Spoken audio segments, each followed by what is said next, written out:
TV 24 news ವಾಹಿನಿಗೆ ಸ್ವಾಗತ. ರಾಜ್ಯದಲ್ಲಿ ನಡೀತಾ ಇರುವ ಉಪಚುನಾವಣೆಯಲ್ಲಿ ಕಾಂಗ್ರೆಸ್ ಪರವಾದ ವಾತಾವರಣ ಇದೆ.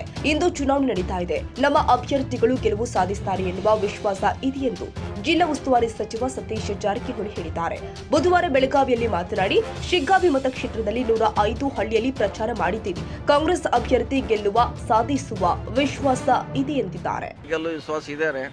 ಗೆಲ್ತಂತ ಆಸೆ ಇದೆ. ಇನ್ನೇನು ಅರ್ಧ ಭವಿಷ್ಯ ನಿರ್ಧಾರ ಆಗಿದೆ. ಇನ್ನೊಂದು 5 ವರ್ಷ ಇದೆ.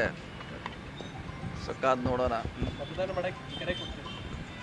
ಈಗಾಗಲೇ ಹೇಳಿ ನಾನು ರಿಕ್ವೆಸ್ಟ್ ಮಾಡಿದ್ವಿ. ಸುಮಾರು ಎಷ್ಟು 105 ಹಳ್ಳಿಗೆ ಅಡ್ಡಾಡಿವ್ರಿ. 105 ಬೊಮ್ಮಾಯಿಯವರು ಹೇಳ್ತಾರೆ ಓಲೈಕೆ ರಾಜಕಾರಣ ಮಾಡ್ತಾ ಇದ್ದೀರಂತೆ. ಬೊಮ್ಮಾಯಿಯವರು ಹೇಳ್ತಾರೆ ಯಾವ್ದ್ರೆ ಬೊಮ್ಮಾಯಿಯವರು ಇವತ್ತು ಮತದಾನದಿಂದ ಓಲೈಕೆ ರಾಜಕಾರಣ ಮಾಡ್ತಾ ಇದ್ದಾರೆ ಕಾಂಗ್ರೆಸ್ನವರು.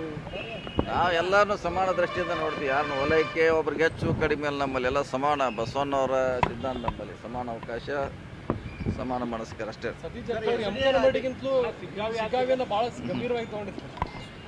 ಪಕ್ಷದ ಆದೇಶ ಇತ್ತು, ಮಾಡಲೇಬೇಕಾಗಿತ್ತು, ಮಾಡಿದ್ರು. ಪಕ್ಷದ ಆದೇಶ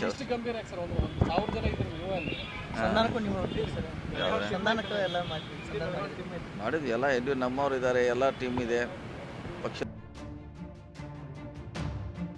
ಕನ್ನಡಿಗರ ಮೆಚ್ಚಿನ ನಿಮ್ಮ ಟಿವಿ 24 ಕನ್ನಡ ನ್ಯೂಸ್ ವಾಹಿನಿ ಇದೀಗ ಟಿವಿಯಲ್ಲಿ ಲಭ್ಯ. ಕರ್ನಾಟಕ ಮತ್ತು ದೇಶ ವಿದೇಶದ 360 ಡಿಗ್ರಿ ಸುದ್ದಿ ಹಾಗೂ ಉತ್ತರ ಕರ್ನಾಟಕ, ಬೆಳಗಾವಿ, ಬಾಗಲಕೋಟೆ, ಧಾರವಾಡ, ಹಾವೇರಿ, ಗದಗ, ಬಿಜಾಪುರ ಜಿಲ್ಲೆಯ ಕ್ಷಣ ಕ್ಷಣದ ವಿವರವನ್ನ ಪಡೆಯುವುದಕ್ಕೆ ಟಿವಿ 24 ಕನ್ನಡ ನ್ಯೂಸ್ ವಾಹಿನಿಯನ್ನ ಲೈಕ್ ಮಾಡಿ, ವಿಡಿಯೋಗಳನ್ನ ಶೇರ್ ಮಾಡಿ, ಕಮೆಂಟ್ ಮಾಡುವ ಮೂಲಕ ನಮ್ಮ ವಾಹಿನಿಗೆ ಸಹಕಾರ ನೀಡಿ ಮತ್ತು ಚಾನೆಲ್ ಅನ್ನ ಸಬ್ಸ್ಕ್ರೈಬ್ ಮಾಡಿ. Thank you.